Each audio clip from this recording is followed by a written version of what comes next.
This was the first G20 leader summit on African soil, and President Cyril Ramaphosa wanted to make sure voices from the global south were heard.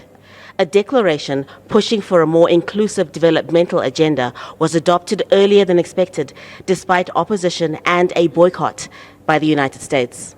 Together, we can ensure that no one is left behind. I now say that this gavel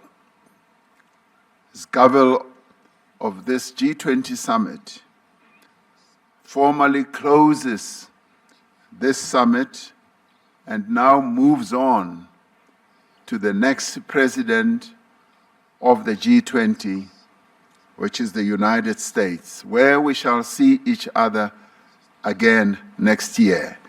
The summit is therefore closed.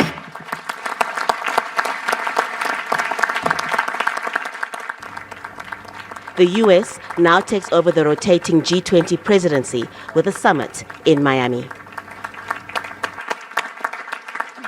President Donald Trump boycotted the summit, citing what he claims is South Africa's mistreatment of white farmers.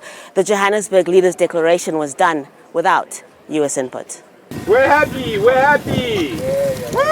This mock rugby game organized by the aid group Oxfam on the sidelines of the summit shows the challenges G20 leaders could face now that the U.S. is in charge. We have President Lula and President Ramaphosa with a rugby ball between them, which says tax the super rich. And we see that President Trump is sitting on the ground with his back turned against the call for taxation of the super rich, as an indication of the US's position on the current G20 leader summit.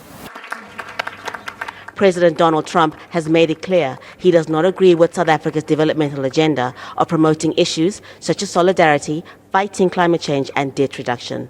That could mean priorities affecting developing nations may not be a priority during Trump's G20 presidency. Haru, Mutasa, Jazeera, Johannesburg.